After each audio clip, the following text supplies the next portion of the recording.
Il-Port il-Kbir se jilqa' l-akbar spettaklu ta' kull żmien waqt il-Valletta Pageant of the Seas li se jsir fis-16 ta' Wissu mis-6 u nofs ta' filgħaxija l quddiem. L-edizzjoni ta' din is-sena se tkun miftuħa għall-pubbliku wara li saru l-arranġamenti neċessarji biex jimxu mad-direttivi tal-awtoritajiet tas-saħħa. Il-Pageant of the Seas kellha ssir fis-7 ta' Ġunju, iżda kienet posposta minħabba l-imxija.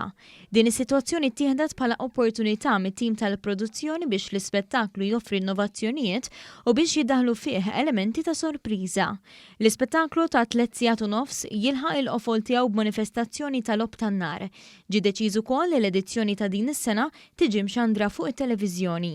Dan l-ispettaklu fuq il-baħar se jkun jista' jitgawda mill-pubbliku min-naħa tax-xatt tal-kapitali, kif ukoll matul it-triq kollha tal-pixkerija l-antika fost oħrajn, kif spjega b'mod tajjeb iċ-Chairman tal-Aġenzija Kulturali għall-Belt Valletta, Jason Mikallef. Huwa miftuħ għall-pubbliku b'mod ġenerali. Qed ngħidu hekk għaliex il-post jippermetti ħafna x-xatt kollu tal-belt, qed nitkellmu fuq 9 kilometru ta' triq, apparti minn fuq il-fortifikazzjonijiet.